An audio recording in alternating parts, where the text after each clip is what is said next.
अस्सलामुअलैकुम नाजरीन, आप देख रहे हैं सूबाई रंग न्यूज़ और इंटरटेनमेंट चैनल और मैं हूं मोमना शहबाज।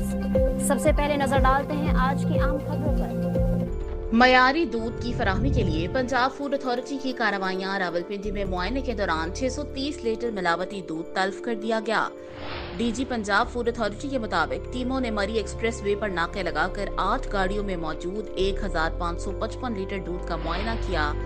तल्फ किए गए दूध में पानी की मिलावट और कुदरती अज्जा कम पाए गए थे। तल्फ किया जाने वाला दूध सरगोदा से रावलपिंडी सप्लाई किया जा रहा था।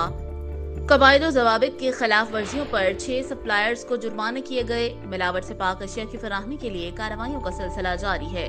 शहरियों तक महफूज खुराक की फराहमी के लिए तमाम वसाइल बरूए कार लाए जा रहे हैं।